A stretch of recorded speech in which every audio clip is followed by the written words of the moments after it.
Welcome back all, and hopefully I think we all had some, I think there's some good committee meetings in here. So back at it. I think, as you know, the idea was this is a working lunch.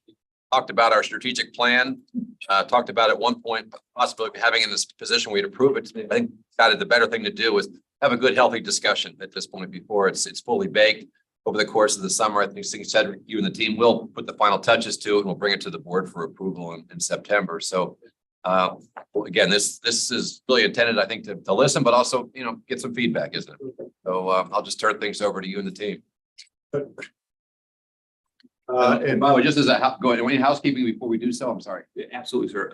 Two quick things. So we squeezed in a few extra chairs for the institute, the board at the table for this conversation. And then also, given the fact that this is a full board meeting, we're live streaming session as well. Sports here. Thank you. Okay. All right. So thanks. A lot of conversations been going on about strategic plan, how we begin to think about and articulate the direction that the Institute is to go over the next 16 to 20 years as we have out of the many accomplishments of Vision 2039 in the last 17 years of its tenure. It's important. I will tell you that in my view, and as we've been kind of shaping and guiding our efforts, the important things that we're talking about are, number one, reinforcing and continuing to stay focused on the fundamentals of the Institute, those things that we know work and those things that are kind of the essential ingredients on how we develop and train and produce young men and women of character. So the idea is not that we depart from that, but that we, in some aspects, do things that a number of superintendents over the course of their tenures have done, attempted to do, and met with different levels of success when it talks about that unique method of education when it comes to BMI. A lot of it I'll talk about as it pertains to the professionalization of the rat mind.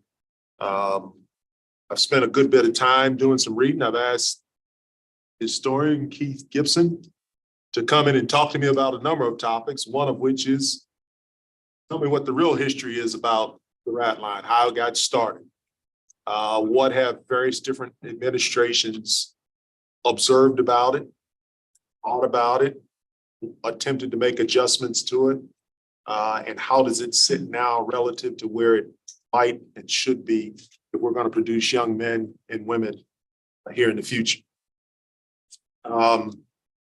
We are VMI, Virginia Military Institute, which first of all, you just break those letters down. Number one, we are a state college in the Commonwealth of Virginia, which means that we have an obligation to produce educated men and women for the Commonwealth and for the nation.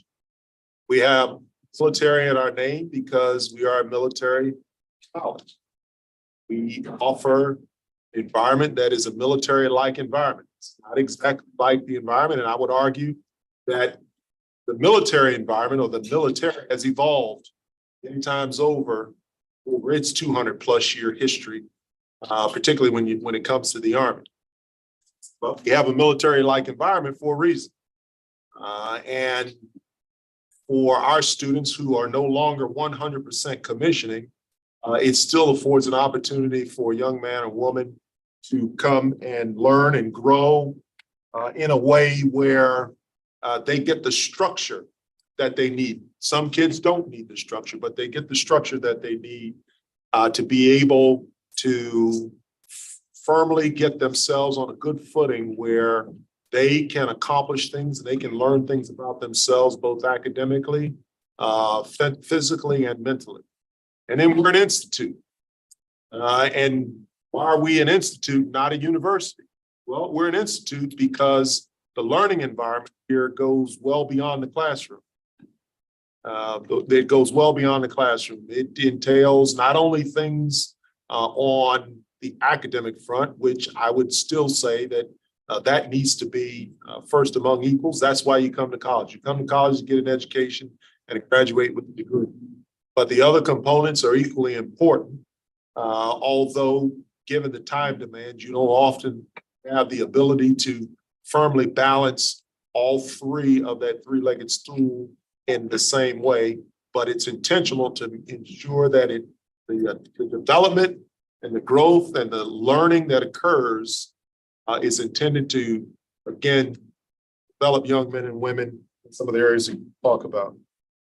First slide, you got the slides up? And so of those things that I just talked about kind of in this preamble, we need to remain consistent with our educational model. We need to recognize that the talents of young men and women who come is different today than it was, say, 40 or 50 years ago. In some ways, I think that what we've found is that we still at times operate ourselves more along the lines of a military environment that is Vietnam-like as opposed to a modern military in terms of how we bring young men and women. Young men and women who come to VMI today, they volunteer. They volunteer. This is what they want to do. This is what they want to be exposed to.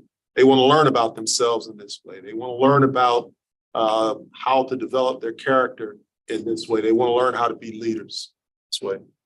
Go to the next slide. So just to show you a timeline of how we've been working. We did use a contractor, PMG, that is very keen in kind of facilitating these events and helping shape the dialogue and the discussion and the development of a strategic plan. But the meat and the bones of the strategic plan is going to be the institutes and the institutes alone. So we are taking their input, we're taking their feedback, and we're taking their recommendations. But we're going to make sure that the strategic plan speaks to our community in how we see ourselves going in the future. We also took into account many different inputs at this point, and we'll take into account many more inputs in the future. The input predominantly that we've gotten thus far, with the exception of the participation of Mr. Watson and John Adams as board members that are a part of the work that's been done, is in the form of the survey that was sent out to all alumni, where we got some pretty good responses, particularly from alumni and then cadets, current cadets, and even parents, I believe. So this is the timeline that we have been working ourselves through. You're at the point in time now where I would describe it as we have a skeleton, we have an outline, a very, very mature outline of what our strategic plan will look like. And so as I go through these slides, I'll bring up some things that at a high level talk about the priorities of the strategic plan, but the additional work that's going to have to be done is to clearly define the goals, the objectives, and the specific tasks that we're going to be able to measure ourselves against to measure progress. So with respect to our mission, our strategic initiatives, and our vision, we believe our path forward is clear. We need to be forward focused. The challenges for the Institute, there'll be some slides in the back that kind of help illustrate those challenges are forward. They're in front of us. The opportunities are in front of the Institute. And so we want to make sure that we have confirmed that our mission and our vision and our values either require an adjustment or are exactly what they need to be going forward. And this is how we see ourselves as an institute forward. One, where we're the first choice destination for cadets, faculty, and staff who are committed to the Institute, committed to helping develop those young men and women that I talked about. We have the leadership and education model that is enviable of other institutions of higher learning, and particularly those that have a model similar to us. And that we're a place where we believe we're producing next generation leaders who can think critically and think ethically and work with teams, regardless of where those teams come from and what the makeup is of them. And then most importantly, graduate honorable men and women who serve with courage and compassion. You'll hear me talk a lot about honor. I think there'll be a great deal of conversation here over the next few months about honor, as it has always been one of the bedrocks or one of the foundations, critical foundation of the Institute. But you'll also hear me talk a little bit more about being honorable, which is kind of a broader discussion. It speaks to high moral character. How do you treat others? Do you treat others as you would want to be treated? Are you inclusive in your thinking to help build strong teams? Do you respect the views and the values and the opinions of the others that you may or may not agree with? So those are some of the things that as we move from confirming that our mission, what it needs to be in those strategic initiatives to get us and continue to fulfill our mission and to get us to the desired end state. Right now, we should continue to peg it around 2039, our bicentennial. Next. So as a part of this effort, we did do a look at the mission and we're recommending no change to the mission as a part of this strategy. I don't know how far this mission goes back, but certainly it's one that existed and was contained in Vision 2039. So we're not recommending any change to the mission. We think it fits with the Institute and what the Institute should be about and what it should be doing to produce. Similarly, we have the same view based on a review of the vision. That we continue to be a premier small college in the nation, producing honorable citizen leaders. We want to have an international reputation for academic excellence. And character development, obviously, self-discipline, physical challenges, and the ability to operate in an environment, military-like environment. And in the values, we've done a review of the values. I think we've tweaked them slightly. So there are a few others, but I think they're appropriate. First and foremost is the fact that we do put a premium on our honor. We expect our cadets to grow and learn to live by that foundational fundamental principle.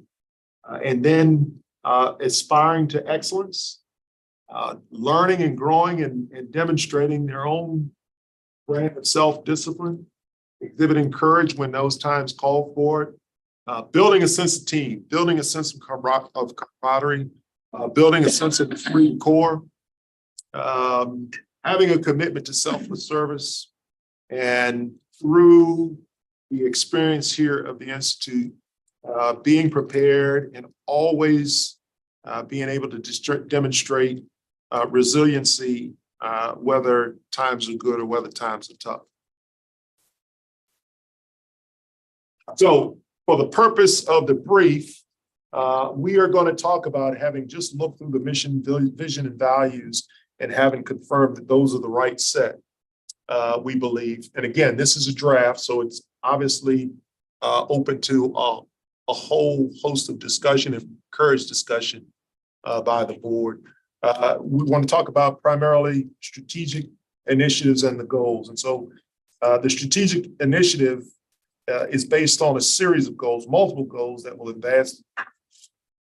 Each goal will have specific actions, and each actions will be something that is deliberate and that we can measure against.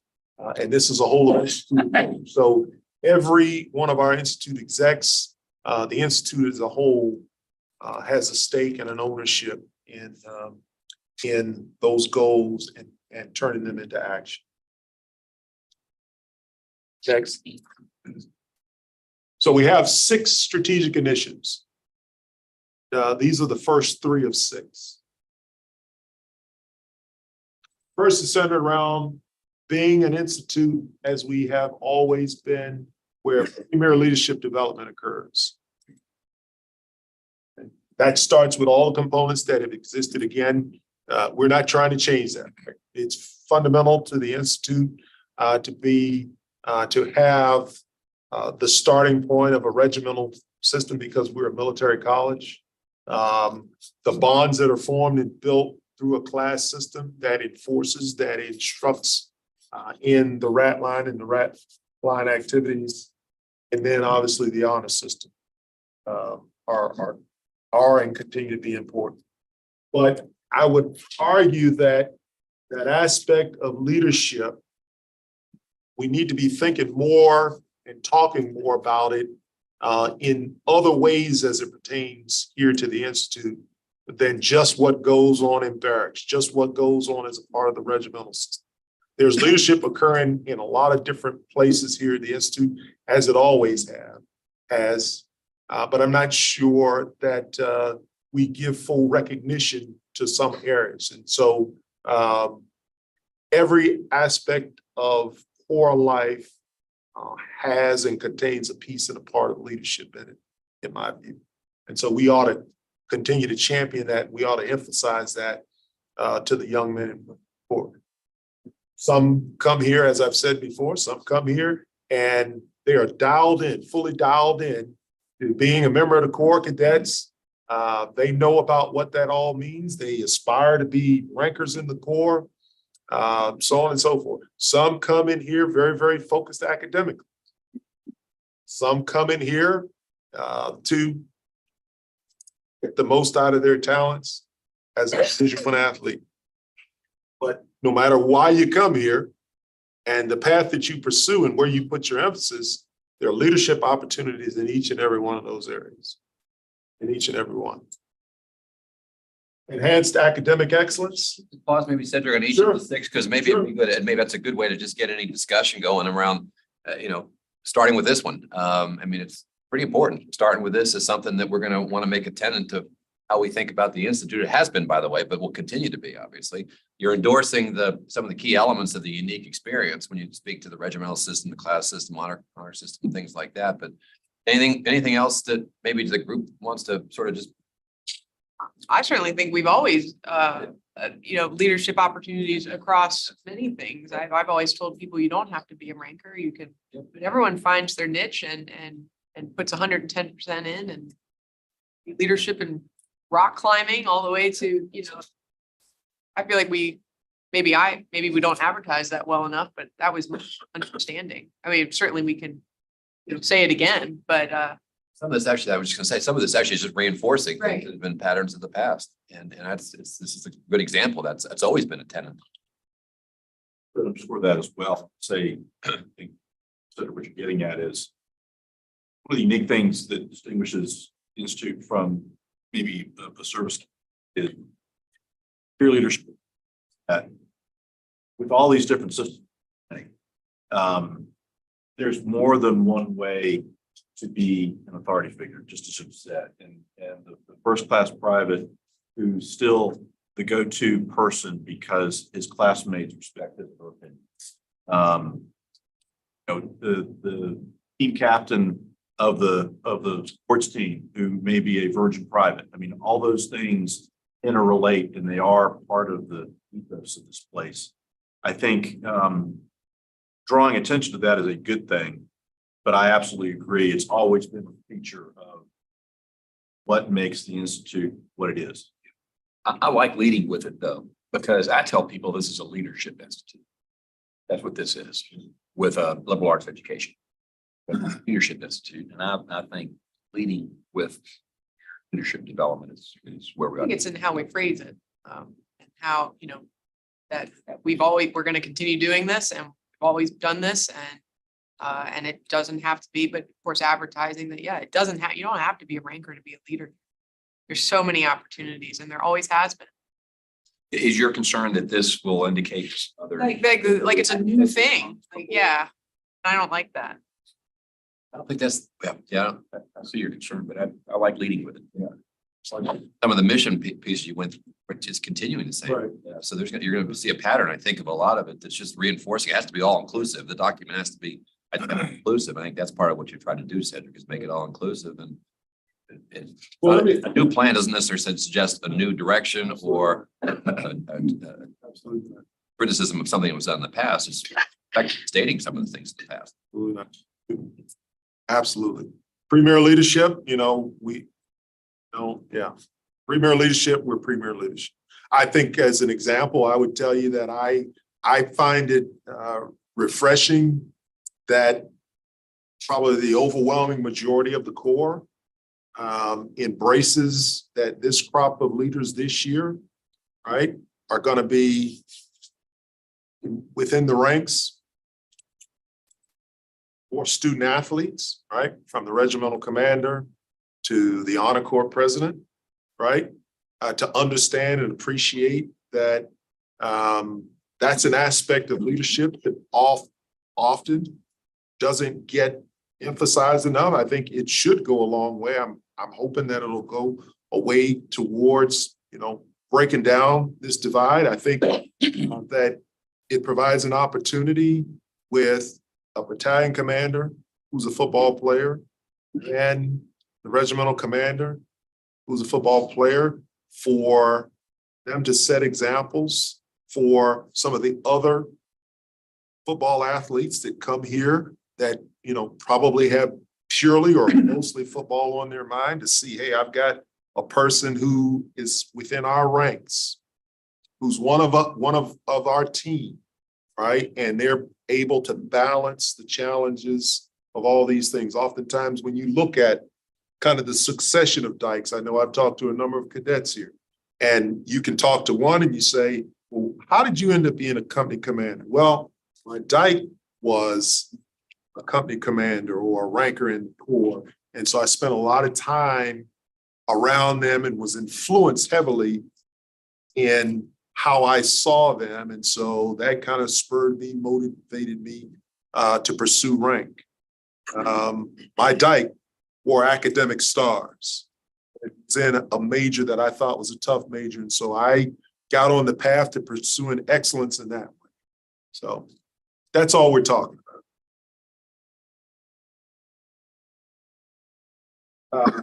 Any more on that? Number 2 is enhanced academic excellence. Again, continue to produce and future leaders in the 21st century. But I think that we have to be thinking of things that we need to make sure, for example, are we positioned as best we can to do that, both in terms of our academic program and in terms of the academic space that we provide. Is it an enabler to the development of a 21st century young leader?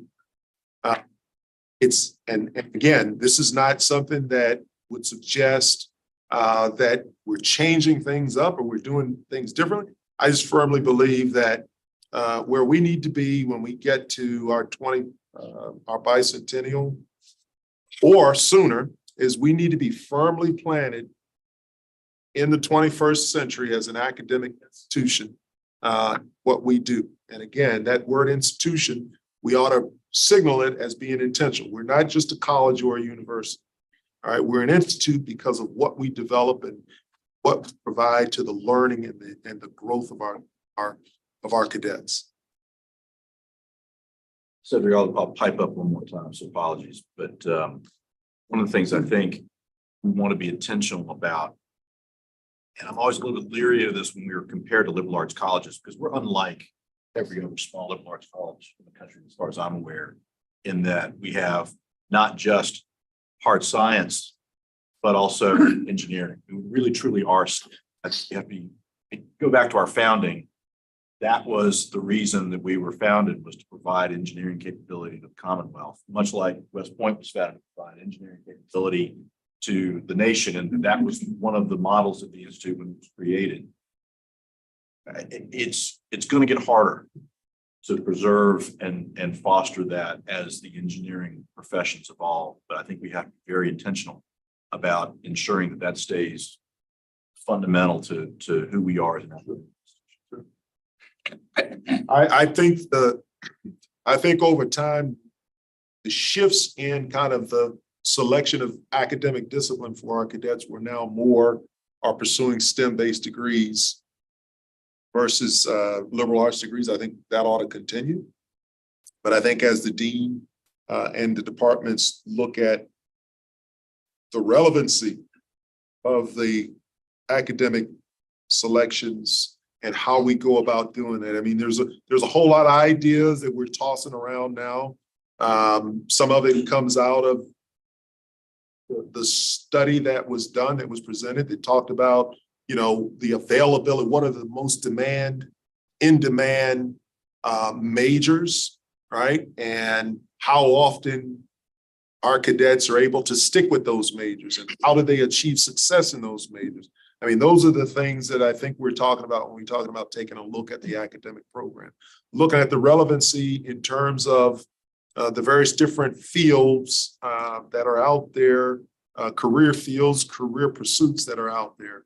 We just got to make sure that we are delivering on that in terms of the educational experience for cadets. So I don't see the mix of academic or STEM versus liberal arts changing back the other way. I just think we need to do and evaluate the program to make sure that we can continue to do that. You agree?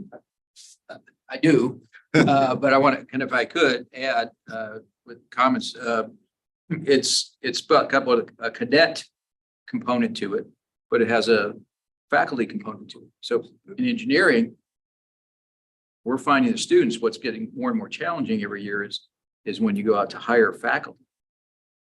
Right? This country does not produce enough STEM majors across fields at the Bachelor of Science level, let alone the master's and PhD level. So, you know, the great work that we're allowed to do because of generosity of alumni and friends to have competitive salaries and have resources to make sure our engineering labs are state of the art. And with the expansion of Nichols to allow more engineering space for faculty research to not be just put my equipment out, took it away so the cadets could do their stuff.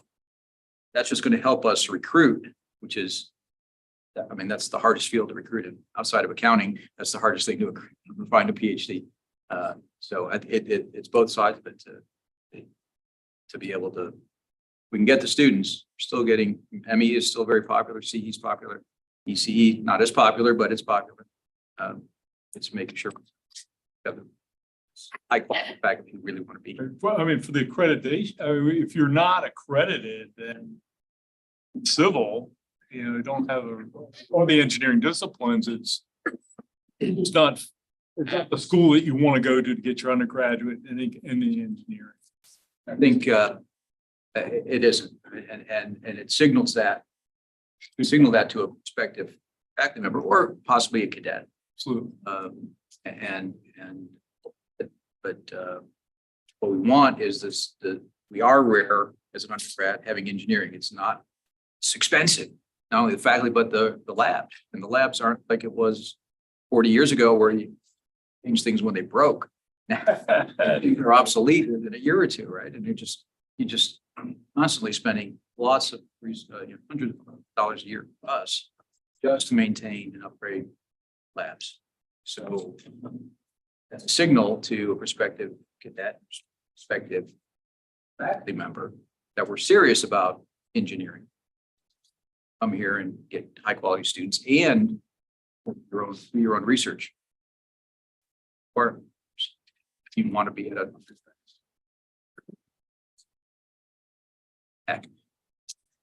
self-select, right? They want to be at a big R1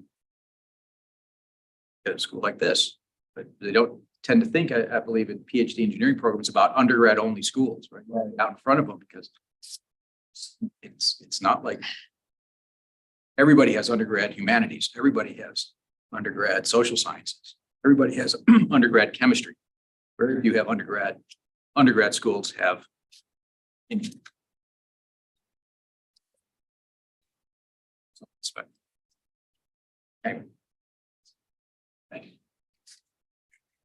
Number three, unmatched mental toughness, resilience, and the spirit. That's what we do to get the results that we want. We want people that are academically astute, physically fit, unified in their mission, to honorably follow, lead, and achieve.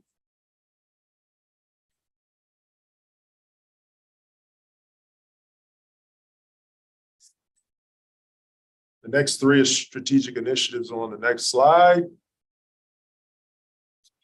And so this idea, again, is strategic. And again, we spent a lot of time talking about this here over the last year.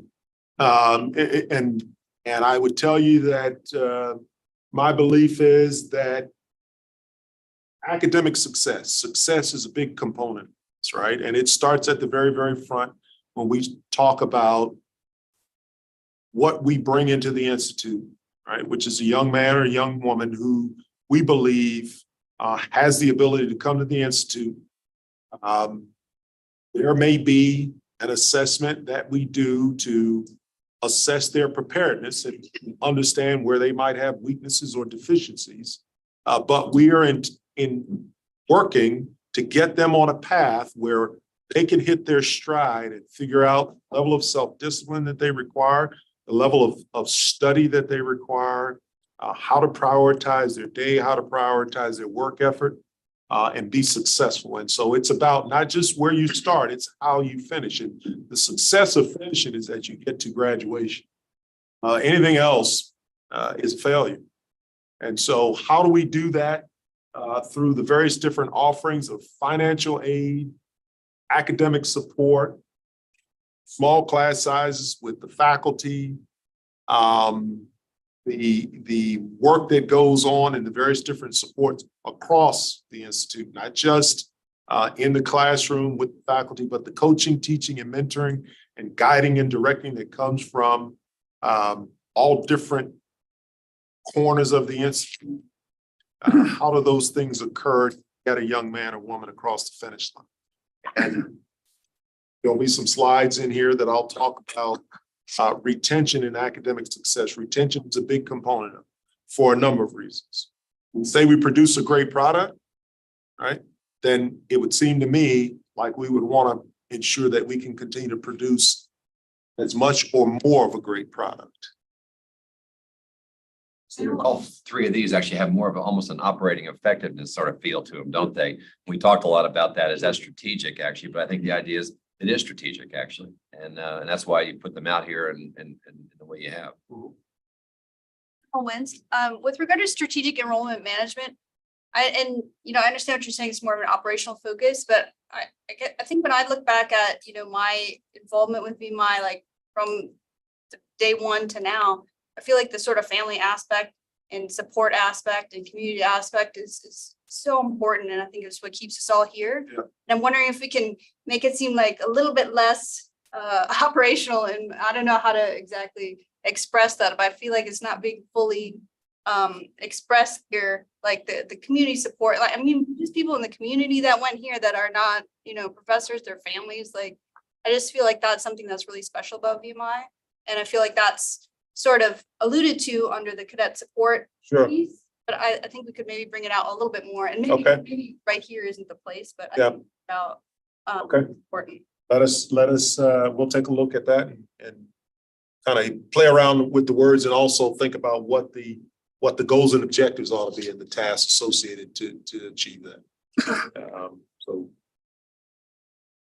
exceptional facilities is the next one. Obviously, in the last 17 years, there's been a huge amount of investment in the physical plant, the infrastructure of the Institute, to include, kind of the learning environment inside the classrooms, the training environment in and around post, and the athletic environment around post. But I would tell you that with all those investments, this is something that's always going to be a moving target, right? I'll show you a chart that just kind of gives you, number one, the total amount of square footage that we have here that is used for those various different components of how we grow and develop cadets.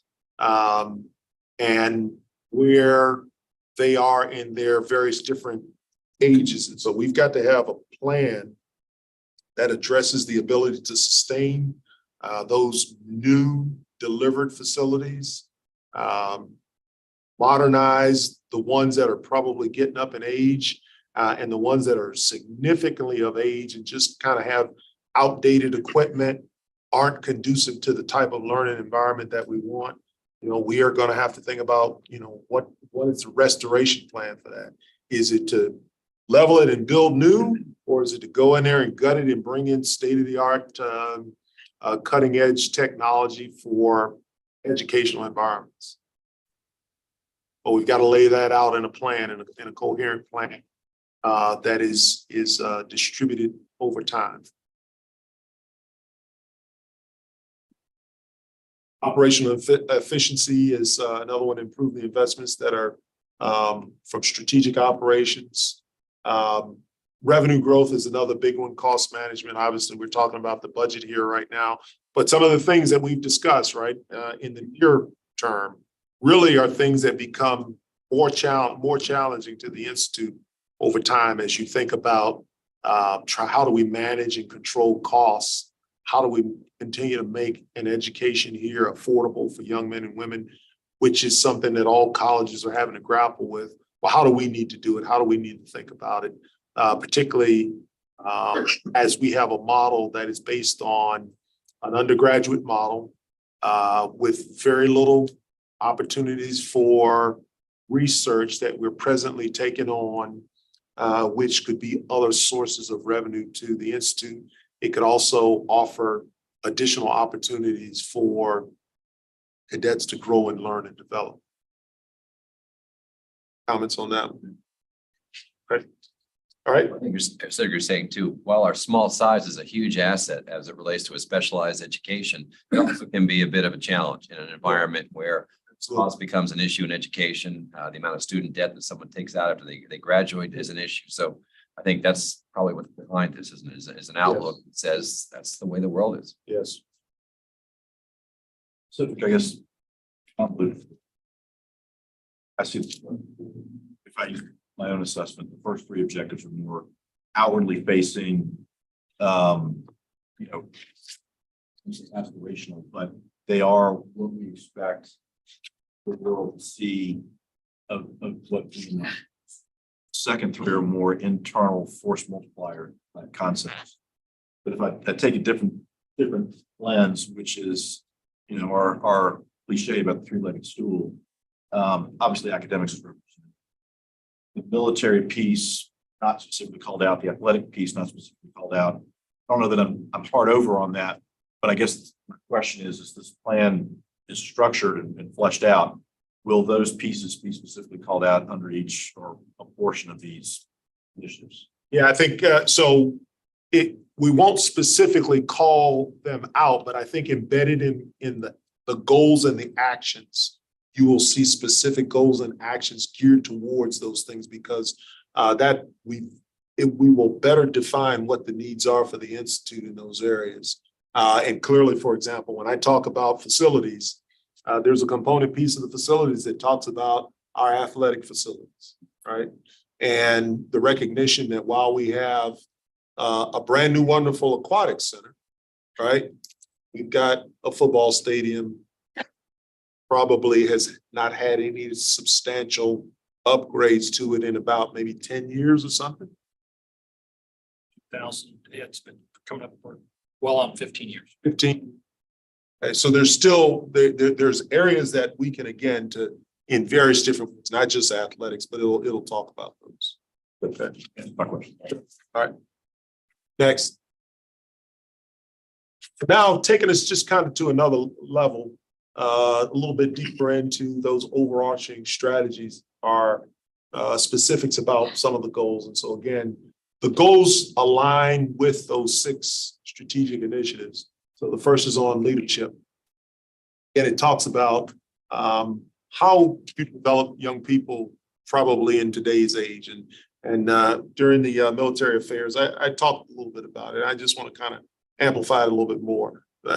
I believe that, you know, if you're talking about training young men or developing young men and women, we need to appreciate, number one, as it pertains to VMI, they come to VMI because they want to be a VMI. For whatever reason, they come to VMI because they want to be a VMI. I've been amazed coming back here, and maybe I didn't realize it or recognize it when I was a cadet, but the rule set is pretty overbearing at times, right? And so as I got here, I just began to wonder, what are we in terms of a college that has a military-like environment, right? Well, I can tell you what we aren't, all right? We aren't a reform school, right? We aren't a school for wayward boys and girls. We have talented young men and women who want to come here and want to be here. So how do we get them to embrace the idea of the things that we're doing for their character development is going to be good for them in the long run, right? Well, part of it is incumbent upon us as leaders to coach, teach, mentor, guide, and direct, and then discipline. And so, in my view, we ought to be doing those 5 things about 5 times more than we do the discipline thing. Okay, I tell the cadets all the time, look, the more you learn about and can exert your own self-discipline, the less discipline comes into play. And so how do we teach that? How do we grow that? How do we embed that in their minds? Because sooner or later, young minds are going to do dumb things. They're going to do things. They're going to do ill-advised things. And so how do we continue to grow and develop them because we believe in them, right? To understand that shortcoming, that shortfall, and then to kind of get themselves back on the path to success, which is what we want them to be, VMI graduates.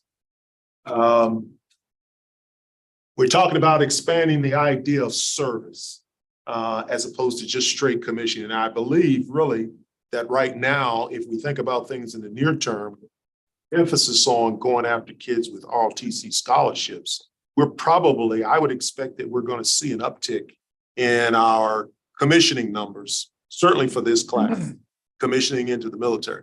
But we've got a ton of young people who are interested in going and serving in one of the 3-letter agencies. We've got a lot of kids that are interested in becoming first responders. We've got kids that want to go and work for other federal and state agencies. And so the question is that the makings of a VMI man or woman, right? The Vision 2039, I think it talked about a goal of 75% commissioning, where that strategy created the turnaround from the very, very low numbers of commissioning to where we presently are, 55%.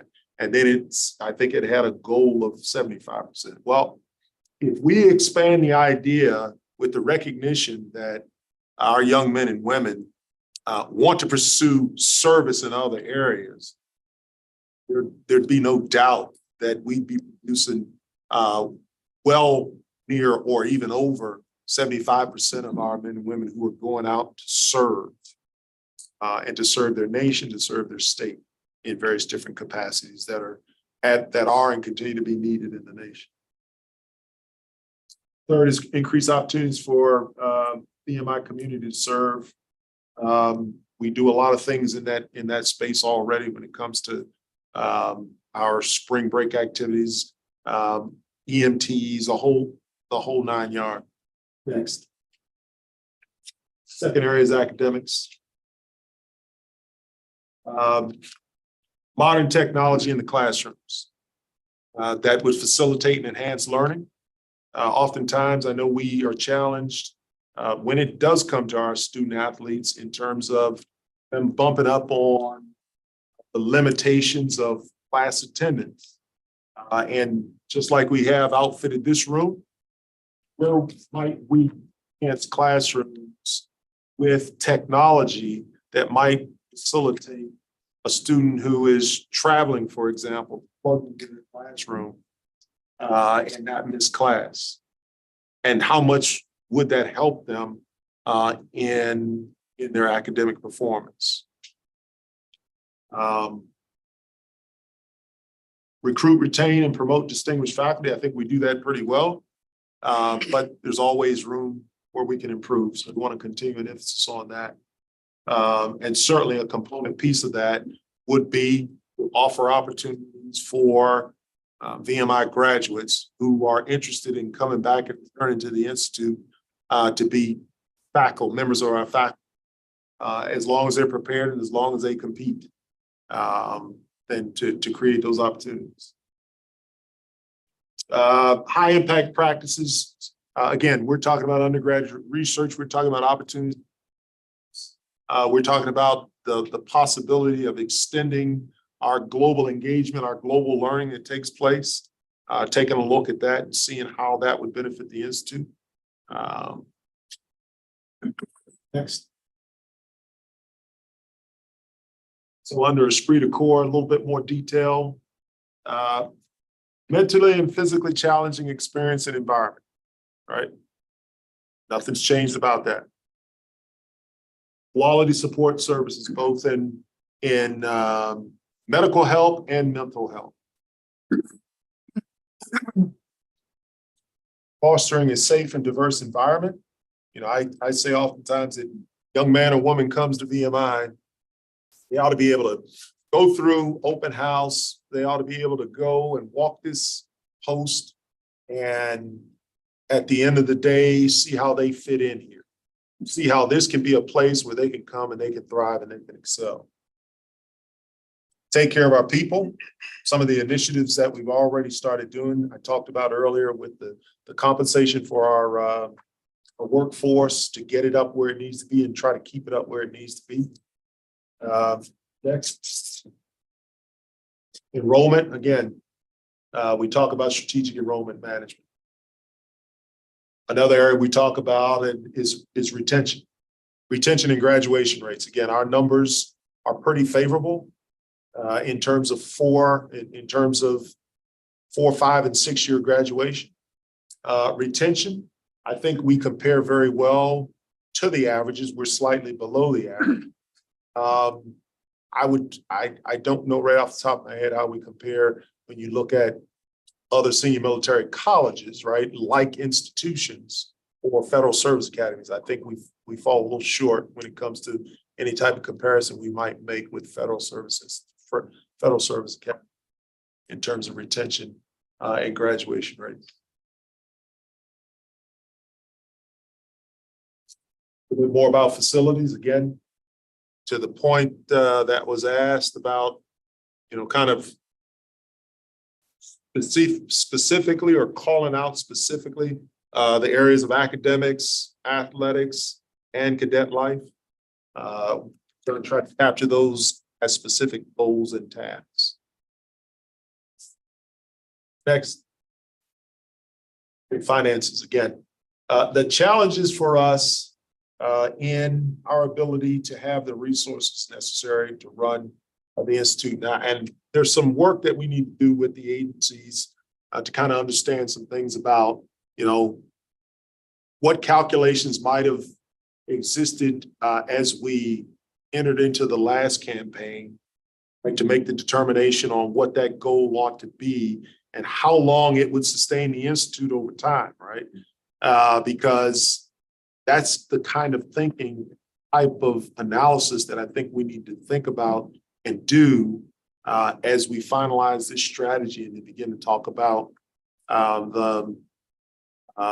the next campaign. The reality is, over time, your buying power, for obvious reasons, begins to erode. So if you at one time had a wonderful looking endowment of $650 million, right? Based on a whole lot of things and the rate of growth and how much we're spending off of it. At some point in time, you're going to have to look at what it really takes to operate the way we want to operate.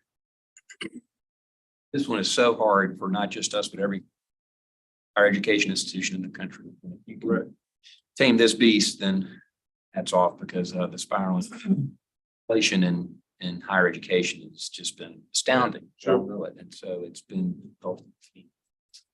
we have this as a goal, which should be, it's hard. Absolutely. Absolutely. I mean, we could set it as a goal and we can be very, very deliberate about it. But it is it's gonna be a challenge, and we're gonna have to kind of roll up our sleeves and we have to work together to see how much we solve of it and how soon, because I think, again, coming out of COVID, looking at some of the things that we're talking about here in with respect to our finances, both athletic finances and operational finance for the institute as a whole. It's something that we're gonna have to address. We're gonna have to address sooner rather than later, in my opinion.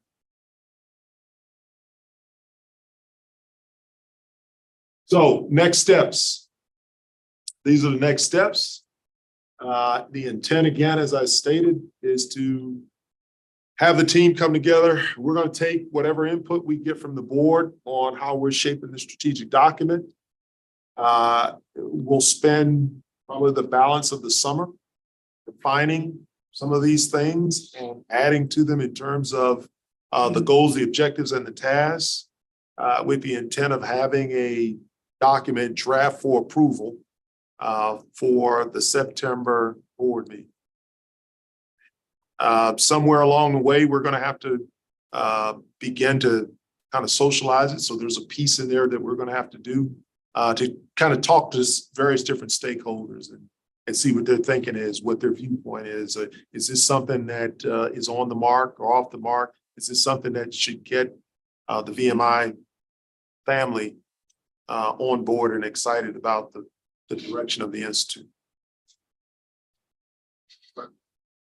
There's a couple of slides after this that I just want to kind of show. It just kind of helped lead our. Just back quickly, Sure. when you think about what you're gonna supply us, is it a more detailed piece of what you've kind of been through now? Or what do you think is, what's the product look like that the board members should expect to receive for the September vote and discussion? I'll tell you what I think, and then I'm gonna look down to Lee Rakes and Dallas Clark, because the question is how much work it's going to require. A good bit of work for us to do it. So like I said, right, and I think we have a pretty healthy outline. I thought I'd ask though, just to see where. Sure. Aligned. And I think that as we begin to develop more about these goals and the objectives and the tasks associated with, that's going to allow us to come up with a document similar along the lines of the last strategic plan, that speaks to these things in more details in terms of areas and who the stakeholders are and how we're going to hold ourselves accountable. So I envision that it's going to be a written document, but I also envision that a lot of this kind of stuff, higher level stuff, will be things that we can post on our website to talk about kind of plan for the institute. But it'll be a document. Lee? We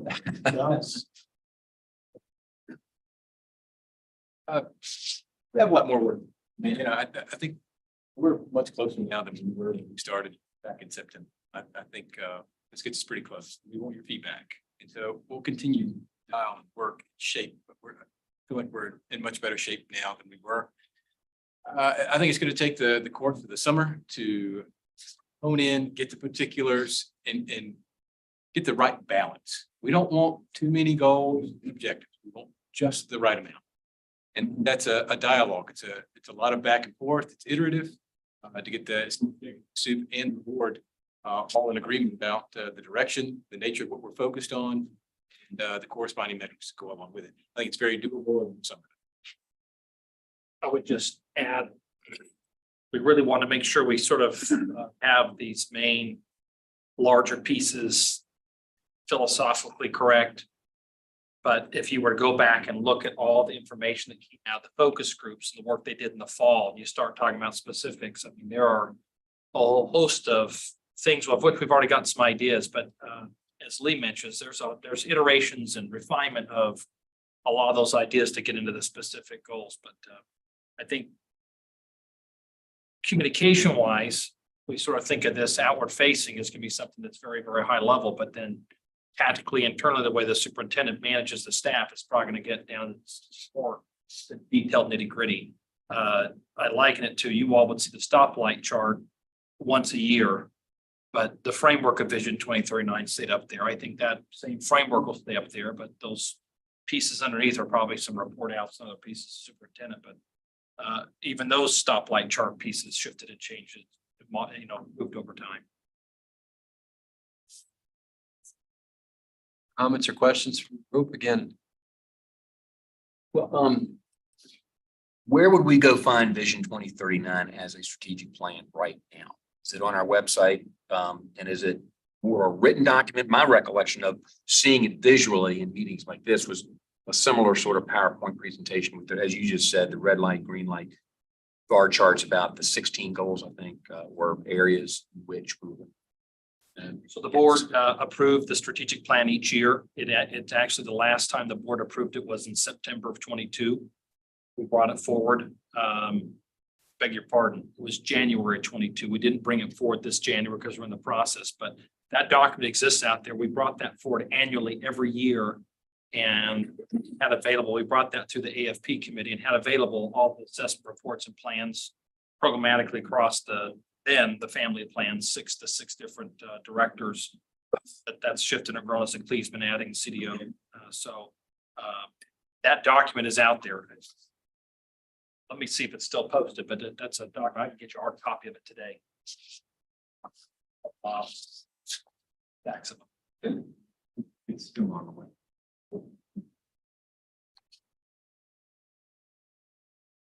Else? A few slides, but a lot of work, obviously, that went into getting to those few slides. Okay. Still a lot of work to do, but folks are rowing hard and a lot of good things.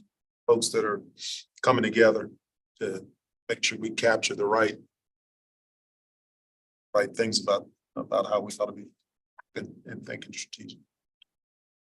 We talked too about the fact it needs to be Cedric plan, but there's also so much carries over from the past too. And so part of the thing that will be, I think, focused on is how do we communicate actually to be sure that it's not an attempt to sort of change it, things that were done in the past or suggest any things in the past weren't well done. It's just that looking ahead, it's trying to freshen things up a little bit. So that's the communication piece that I think we should get right.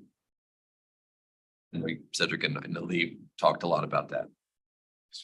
And we also have a lot of other things that we need to be doing at the same Oh, time. absolutely. Like athletics. which Yes. We just talked about in our last meeting, how we can't even wait for this strategic. That's We right. need to move forward right now. So I think we need to find that balance of, obviously you can't put the cart before the horse, I guess, but we have a lot of other things to do That's right. that Well, need to be addressed to run the school. absolutely. That continues to be your focus, I know, and you separate between two time horizons, short term and intermediate term. The conversations that with respect to athletics that Jim Miller and I have had continues to be about many of the things that we aren't waiting to do, but will be captured as a part of the overall strategic plan. But what the strategic plan will do is number one, it'll be more descriptive in such a way where when we talk to stakeholders, signal to alumni agencies, hey, this is the plan. This is something that you can anchor your efforts to because this is the collective viewpoint of the brain trust and the leadership of the Institute that this is where we're going. Other thoughts or comments? We'll look forward to the September discussion and obviously. Sure. A lot to be done now and then.